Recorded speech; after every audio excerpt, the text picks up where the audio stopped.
இந்த மாதம் 7ஆம் தேதி கல்கத்தாவில் நடைபெற்ற நம்முடைய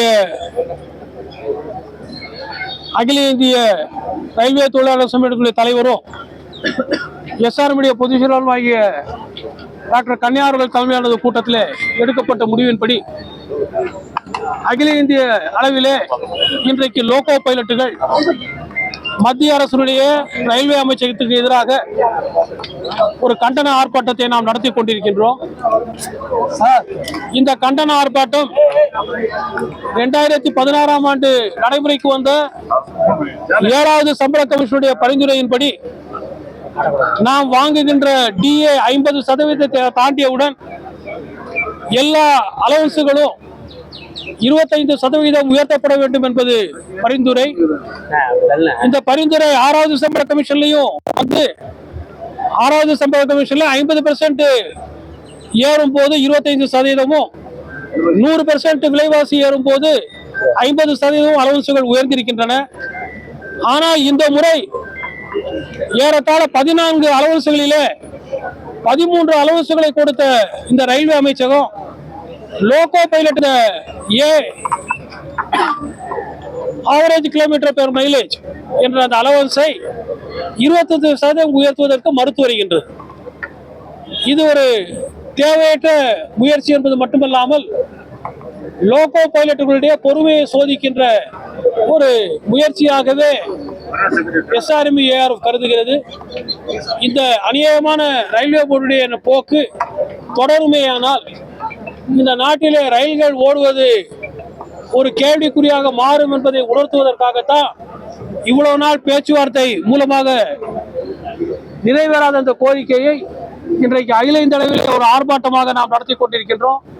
சென்னையில் நடைபெறுகின்ற இந்த ஆர்ப்பாட்டம் சென்னை மட்டுமல்லாமல் மதுரை, திருச்சி, திருவனந்தபுரம், பாலக்காடு, சேலம் ஆகிய எல்லா கோட்டங்களிலும் பெருவாரியான ஓடும் தொழிலாளர்கள் இதில் கலந்து கொண்டிருக்கின்றார்கள். இந்த போராட்டம் வெற்றி போராட்டமாக அமையும் என்ற நம்பிக்கை எங்களுக்கு இருக்கின்றது. காரணம், தேவையில்லாமல் ஒரு வேலை நிறுத்தத்தை மத்திய அரசு தூண்டாது, ரயில்வே அமைச்சகம் தூண்டாது என்று நினைக்கின்றோம். ஒருவேளை அவர்கள் இதை தர முடியாது என்ற ஒரு முடிவை எடுத்தார்கள் என்றால் அடுத்த கட்டமாக அனைத்து லோகோ பைலட்டுகளும் ஒரு நாள் மாஸ் கேஷுவல் லீவ் எடுக்கின்ற அந்த முடிவினை எடுத்திருக்கின்றார்கள் என்பதை மத்திய அரசுக்கு தெரிவித்திருக்கின்றோம்.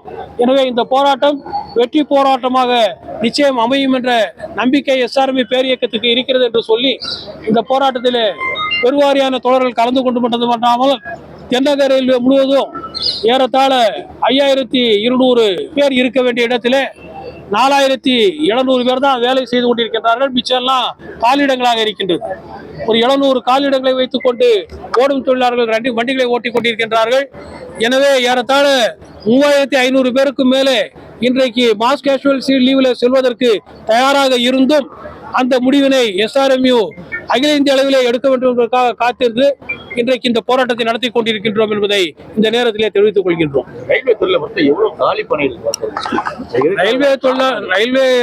துறையில இன்றைக்கு வந்து ஏறத்தாழ 2.25 லட்சம் காலி பணியிடங்கள் இருக்கு அகில இந்திய அளவில். சதன் ரயில்வேல மட்டும் ஏறத்தாழ 15000 காலியிடங்கள் எடுக்காத காரணம் வந்து தேர்வு வந்து ஒழுங்கா நடக்கிறது இல்லை. அதாவது ஒரு காலத்துல வந்து வருஷம் தேர்வுகள் நடக்கும், அந்த வருட இறுதிக்குள்ள தேர்வு முடிவுகள் வரும். இன்றைக்கு வந்து இந்த அரசாங்கம் வந்து ஏதோ ஓட்டுகளுக்காக தேர்தல் இந்த அறிவிப்பை வெளியிடுகின்றார்கள்.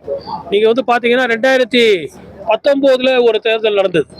அந்த 2019 தேர்தலுக்கு முன்பாக 2014 இருந்து 19 வரைக்கும் தூங்கிய மத்திய அரசு 2018 வந்து 19 வந்து 1 லட்சம் குரூப் டி வேகன்சியையும் 75,000 குரூப் சி வேகன்சின்னு சொல்லி 1.25 லட்சம் வேகன்சியை ஃபில்அப் பண்றதுக்கு நாங்க வந்து நோட்டிபிகேஷன் இஷ்யூ பண்றோம் சொல்லி இஷ்யூ பண்ணாங்க.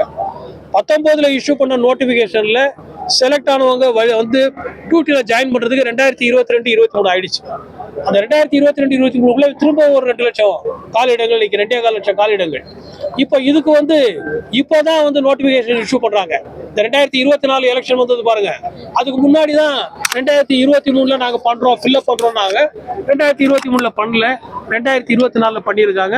இந்த காலியிடங்கள் வந்து நிரப்பப்படுவது வந்து 2025-26 ஆயிடும், 26 ஆயிடும். அதுக்குள்ள திரும்பவும் காலி இடங்கள் வரும். இந்த அரசாங்கம் வந்து இதை பண்றதுக்கு காரணம் ரயில்வே துறையில மட்டும் இல்லாம ஒட்டுமொத்த ரயில்வேல வந்து ரயில்வே தொழிலாளருடைய எண்ணிக்கையை வந்து குறைச்சு அதை வந்து தனியாருக்கு தாரை வார்க்கணும். அந்த பெரும்பாலான வேலைகளை குறிப்பாக வந்து ட்ராக் தண்டவாள பராமரிப்பு, சிக்னல் பராமரிப்பு, அதுக்கப்புறம் வந்து அலுவலகங்களில் குரூப் டி வேலைகள், ஒர்க் ஷாப்ல பணிமனையில் இருக்க வேலைகள், இதையெல்லாம் வந்து தனியாருக்கு வந்து கான்ட்ராக்ட் விடணுங்கிறதுக்காக இதை வந்து குறைச்சிக்கிட்டே வர்றாங்க. அவங்களால வந்து ஓடும் தொழிலாளர் இருந்த லோக்கோ பைலட் வேலையை இமீடியட்டா கான்ட்ராக்ட் விட முடியாது. ஆனா இதையே வந்து கார்பரேஷன் ஆக்கி இதை வந்து வேற ஆளுங்களுக்கு தர்றதுக்கான முயற்சியும் நடந்துகிட்டு இருக்கு. ஸோ தொடர்ந்து வந்து ஆட்களை குறைப்பதற்காக, ஆட்களை வந்து குறைக்கிறது மட்டும் இல்லாம ரயில்வே தொழிலாளர்களை நிரந்தர வேலையை படித்து அதை வந்து தனியாருக்கு தாரை வார்ப்பதற்காகத்தான் இந்த காலியிடங்களை வைத்துக்கொண்டு வண்டியை ஓட்டுகின்ற அந்த முயற்சியில மத்திய அரசாங்கம் இறங்கியிருக்கு. என் பேர் ஜி ஈஸ்வர்லால், துணை பொதுச் செயலாளர்.